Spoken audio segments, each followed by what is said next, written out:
Menjaga imunitas di masa pandemi berlaku juga bagi si kecil. Asupan gizi harus diperhatikan dengan seksama. Pemberian makan pendamping ASI atau MPASI merupakan salah satu cara menjaga agar balita tetap sehat dan bertumbuh kembang dengan baik. Jika kualitas MPASI yang diberikan kurang baik, dapat menyebabkan pertumbuhan si buah hati terganggu.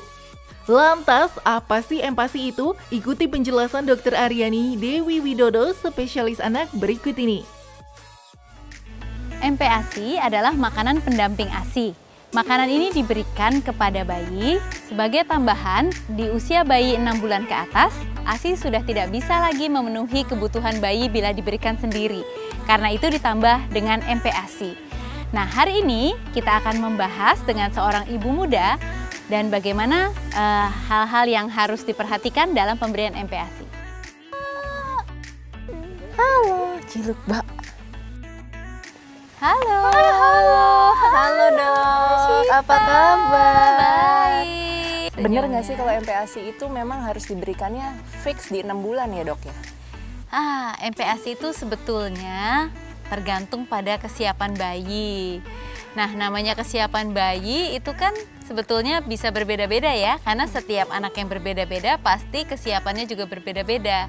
Tapi apa sih yang harus diperhatikan dan kapan kita tahu bahwa si bayi itu sudah siap? Nah, ada yang namanya kesiapan fisik, ada yang namanya kesiapan psikologis. Kesiapan fisik itu contohnya saluran cernanya sudah siap untuk mengolah makanan padat. Kemudian bayi pada saat didudukkan sudah bisa menahan kepalanya tetap tegak. Karena kan tidak mungkin ya makan sambil begini. Kemudian kesiapan psikologis itu contohnya apabila seorang bayi itu udah tampak tertarik. Kita sudah tampak tertarik kalau diberikan makan, maka mulai diberikan makan ya. Dan kemudian bayi juga sudah harus bisa memberikan cues atau tanda-tanda bahwa dirinya kenyang. Kalau sudah ada hal-hal itu, maka kita boleh mulai memberikan MPASI. Oh, pas banget nih dok, karena anak saya ini melihat saya makan tuh bawaannya pengen ngambil makanannya, pengen cobain. Berarti itu memang salah satu tanda-tanda kesiapan fisik ya? Artinya dia memang sudah tertarik gitu ya. Oke. Nah berikutnya nih dok, kalau sudah tahu sudah siap, berarti kan kita juga harus mempersiapkan menu yang memang cocok ya dok ya? Betul. Apa sih dok menu yang cocok untuk MPASI? Buah-buahan saja atau buah dan sayur saja gitu? Nah, untuk memulai MPASI kita kan harus melihat beberapa hal. Kita harus melihat jumlahnya, kemudian jenisnya apa, betul nggak? Iya. Karena kalau dari segi jenis, pastinya kita perlu memberikan nutrisi yang baik di dalam MPASI bagi bayi. Karena kalau ASI itu kan semuanya sudah lengkap. Tapi pada saat usianya sudah 6 bulan, maka kebutuhan bayi sudah melebihi yang mampu disuplai oleh ASI saja. Jadi ASI tetap kita lanjutkan, tapi didampingi juga dengan makanan pendamping ASI. Nah, makanan pendamping ASI itu kita perlu lengkapi berupa makronutrien dan mikronutrien yang lengkap. Makronutrien itu ada karbohidrat, protein, lemak. Kalau mikronutrien itu vitamin dan mineral. Nah, semua itu perlu ada lengkap di dalam MPASI supaya bayi tetap mendapatkan nutrisi yang seimbang dan lengkap. Dok mau tanya nih dok, kalau misalnya MPASI itu boleh nggak sih dikasih telur, udang, seafood gitu kan? Karena ibu-ibu suka khawatir itu bikin anaknya alergi dok. Nah, sebetulnya memang bisa membuat alergi pada sebagian anak. Sebagian anak yang apa? Yang memang ada kecenderungan untuk alergi. Jadi kalau seorang anak itu memang ada kecenderungan untuk alergi, kadang-kadang kita menundanya terlebih dahulu. Tapi sebetulnya tidak ada salahnya untuk memberikannya secara langsung. Kalau kita berikan, kemudian makanan tersebut menunjukkan reaksi alergi, maka kita hentikan. Dan nanti akan kita perkenalkan lagi di atas usia 1 tahun. Tapi apabila bahan makanan tersebut tidak menimbulkan alergi pada anak, maka boleh dilanjutkan. Nah, masalahnya kadang-kadang kalau kita memberikan beberapa bahan makanan sekaligus, kita sering bingung.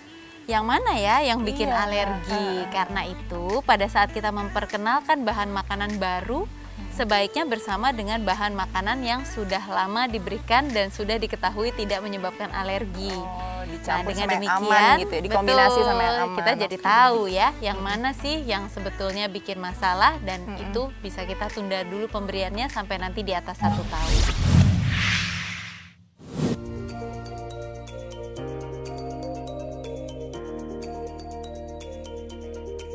Beraneka ragam fakta dan mitos beredar di masyarakat tentang menu empasi bagi si buah hati.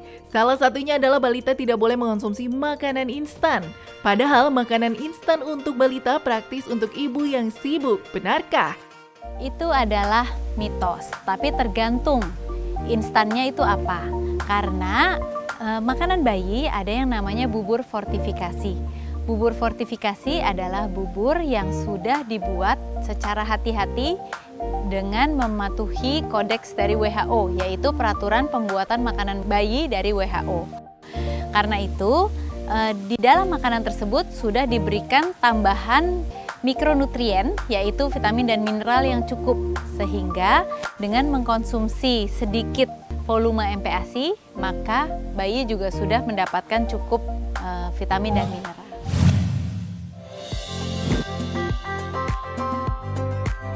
Hati ayam seringkali dijadikan bahan untuk empasi. Selain murah dan mudah didapat, teksturnya yang lembut membuat hati ayam mudah untuk dikonsumsi oleh bayi. Nah, mitosnya empasi tidak boleh ditambahkan oleh hati ayam. Benarkah? Itu fakta atau mitos ya? Itu mitos. Hati ayam itu mengandung banyak zat gizi yang sangat baik bagi bayi. Di antaranya mengandung zat besi dalam kadar yang tinggi. Karena itu, hati ayam boleh diberikan sebagai salah satu MPASI.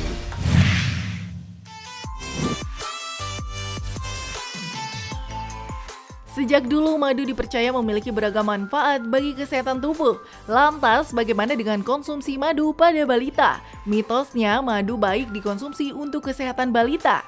Itu fakta atau mitos ya? Itu mitos.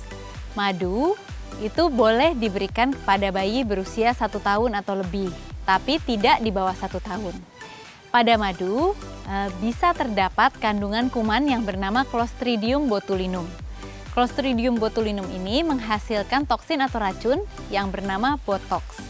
Dan racun tersebut akan membuat kelumpuhan otot.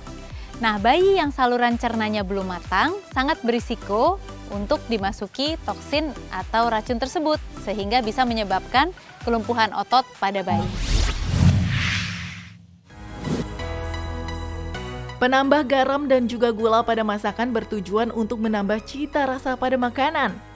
Namun, banyak ibu yang tidak menambahkan penggunaan gula dan juga garam dengan alasan kesehatan bagi si buah hati.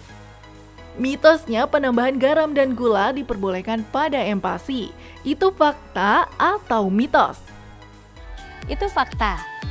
Garam atau gula boleh ditambahkan untuk pemberian MPASI. Hanya saja jumlahnya mungkin tidak terlalu banyak. Jadi hanya sebagai penambah rasa saja. Jangan memberikan gula atau garam terlalu banyak pada bayi. Apabila bayi juga masih menikmati makanan tanpa garam atau gula, itu tidak apa-apa. Tapi bukan berarti garam atau gula itu terlarang untuk diberikan dalam MPASI. Boleh diberikan dalam jumlah yang secukupnya saja.